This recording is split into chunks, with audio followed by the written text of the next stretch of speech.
My name is Erin Micklow, and I'm here with three of the guys from The Damned. Introduce yourselves. Okay, I'm Monty Oxymore and I play keyboards. I'm Pinch, I'm the drummer. I'm John, I play bass. You actually just joined the band. I've been with them for 10 years, but I've only been playing for nearly a year.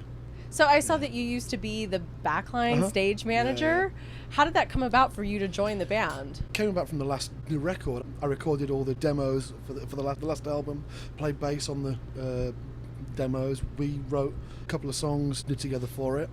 And then I got a call asking if I wanted to play bass in the band. I was like, fuck yes! That's cool. Well, so what happened to Paul? I mean, it was kind of like before you guys went in the studio for your new album, Stu had quit the band, and then you had Paul come back, and then what happened? So Paul runs the Musicians Union in Wales, so he's a really busy guy, and he just couldn't commit the amount of time we needed for him to be permanently on tour. So anything that Paul couldn't manage, John picked up. Paul didn't have a visa, we had stuff booked already, John was already on the visa. Just made much more sense for John to come along, and he adds something different to the band. Paul is a real master, it's a masterclass of bass playing when you're watching Paul, but John's super solid, great player, and he sings as well, so it means we got like 5 vocals on stage now, which makes a big difference. It'll probably keep flip-flopping like this between Paul and John for a while. Really? Yeah. So how will that work then? Just kind of who's available? Playing with Paul again when we go back to Britain for the next part of the tour. You guys actually worked with famed music producer Tony Visconti on your latest album, and he's most known for working with David Bowie on many of his albums. What was it like working with him in the studio? He was very, very good at smoothing over people's differences or people's bumps in their personalities and getting people working together. And he was very, very pleasant, very nice chap, and he was very good at getting the vocals going as well. So we got layers and layers and layers. It was almost like choirs of backing vocals going on, and some of the voices are actually his. He sang along with us there. You guys did that in New York, right? Brooklyn, yeah. What kind of things did you guys do to prepare for working with him? This was your first time working with him, right? We recorded our demos with Tony exactly the same way the demos were written. So what does that mean? I'm just going to leave that one right there. Okay.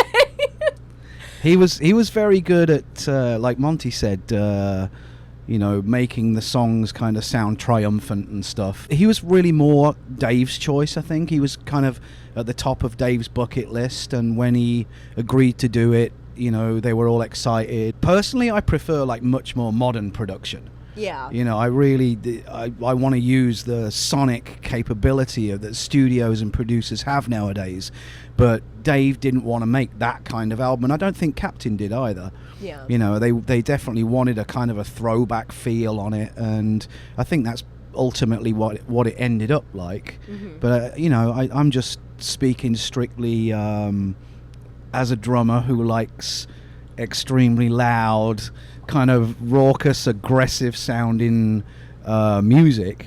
I mean, I like all sorts of music, but as far as production goes, I really like the in-your-face, everything turned up to 11 thing. And Tony brought definitely a bit of decorum to all that. Of course. I did see also something that Captain said about, with his guitars, Tony wasn't really having that really loud, like kind of brash punk noise to the guitars, which backs up what you're saying too, but it is different. But I mean, I think the record sounds amazing. And Cool. I mean, but maybe, if you're used to playing a certain way and having that freedom to be loud. And I just like to hear the Damned on record the way people experience the Damned live. Yeah. Which is a really exciting, vibrant, kind of bunch of guys who all know how to play their instruments, and it has this just feeling. It's like a kind of a euphoric, triumphant kind of fun show with a kind of hidden political angle behind it, because that's what the Damned have always been great at, was not wearing the fuck your system lyrics on your sleeve, but there's definitely when you dig into the Damned's lyrics, they're highly political and highly they're just well written. They're not obvious, and you have to kind of dig into them a bit to get the message, and that's what I like about it. So you weren't there for any of the recording? Not for the recording, no. Not for the recording. No, I just played on the demos.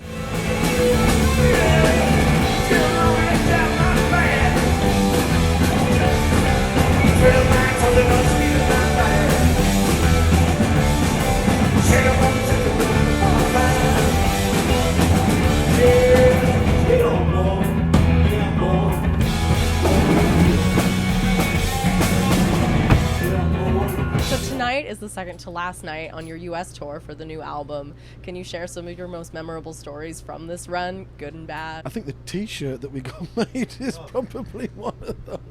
Thanks to modern technology and modern business practices, I can go and get it. you can go and get it, John. You can turn a drunken tour bus idea into something that you can hold in your hands in a Okay. couple of days.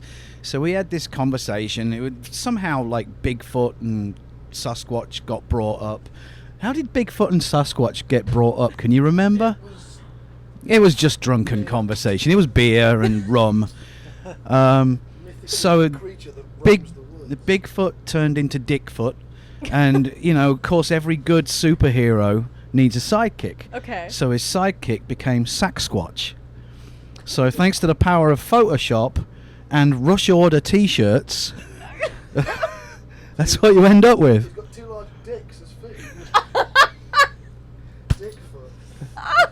So and because I had to search for curved, I've had to search for curved penis on Google to get the image.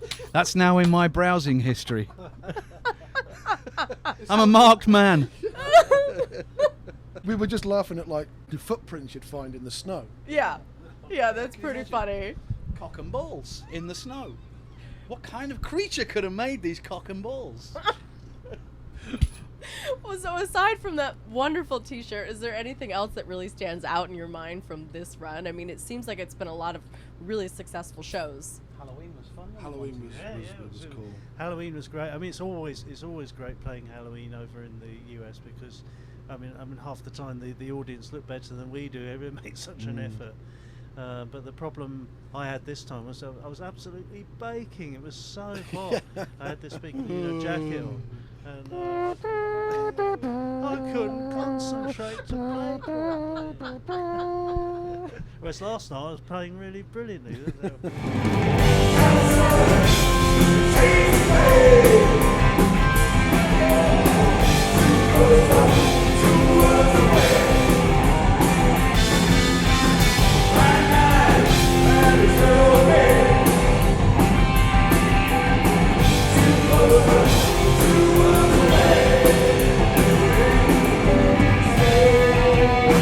Tomorrow to close out the show, you guys are opening for Danzig. Have you ever played with him before?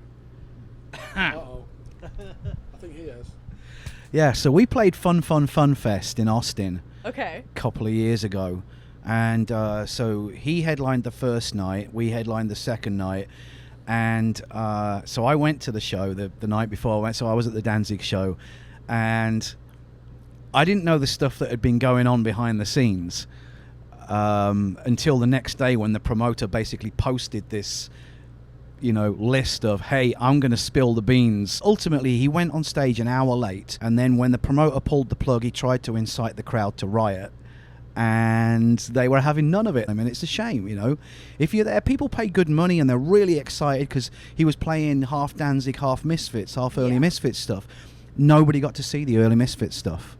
So, you know, thankfully now they're, for the Misfits fans, they're playing again, they've done that whole thing, and it's cool that he's out doing this tour, because I mean the lineup's great. There's bands I want to see on that show tomorrow. Yeah. And it ultimately came about because we were scheduled to play Anaheim House of Blues the same day. So I guess our agents got together and said, hey, why are we playing against each other? Yeah. So we ended up taking the Danzig show instead of our own show. But that's going to be really cool, you know. It's going to be a great show for fans to see. It's going to be fantastic. Yeah. Mutoid Man are amazing. Not sure what Venom Inc.'s going to be like, you know, but I used to like Venom back in the day. Power Trip are great, you know, and I'm looking forward to seeing Danzig. I hope there's no shenanigans, you know, that makes it weird. I hope it's a really, really cool show. I think he's really looking forward to that one. On a radio station here in LA, I heard that he was talking about that show, and he's really, excited about it because it's his last show in Southern California for a while. Right. So I think it'll be a good one. And Yeah, I hope so. Hopefully nothing else goes wrong. It's going to be an unusual thing to see in a big amphitheater. Yeah. Just all these scuzzy punk bands and, but there's undeniable musical talent on display, so it should be really, really cool. I'm Monty. And I'm Pinch. And I'm John. And you're watching Last Rockers TV. I don't think I know